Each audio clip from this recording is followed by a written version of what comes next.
আর কোনো কিছু নাই। একটা র্যাফিসকে বাঁচানোর জন্য তার পিছনে দাঁড়াইতে হবে কেন?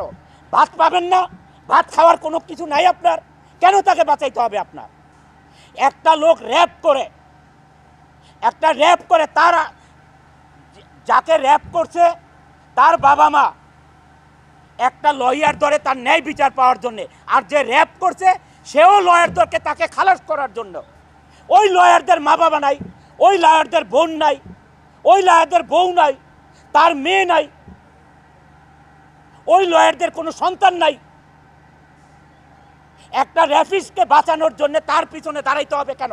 ভাত পাবেন না, ভাত খাওয়ার কোনো কিছু নাই আপনার, কেন তাকে বাঁচাইতে হবে আপনার? ওই লয়ারদের প্রতি আমি বলছি, কেন আপনার তাকে বাঁচাইতে হবে? আপনি তো জানেনই সে র্যাপ করেছে, তাহলে তাকে কেন আপনার বাঁচাইতে হবে? শুধু টাকার জন্যে। এই টাকা না কামাইয়া আপনার সংসার আরো ভালো চলবে, পবিত্রতার সহিত চলবে, আপনার ছেলে মেয়েরা ভালো থাকবে, সুশিক্ষিত হবে। খালি সার্টিফিকেট দেখাবেন আমি পাস করছি।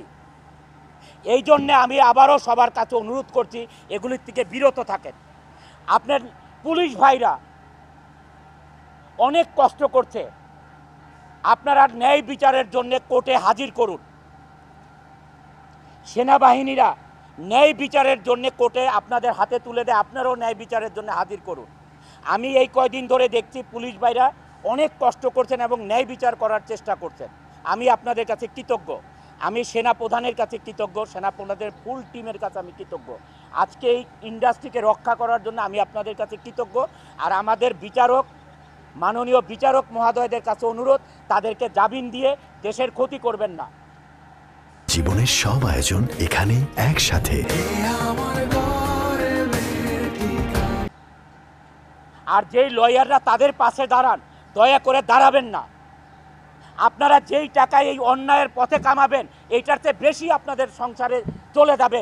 বাচ্চা অসুস্থ থাকবে, ক্যান্সার হবে, মা বাবা ক্যান্সার হবে আপনাদের পাপের কারণে। দয়া করে এগুলির থেকে বিরত থাকুন।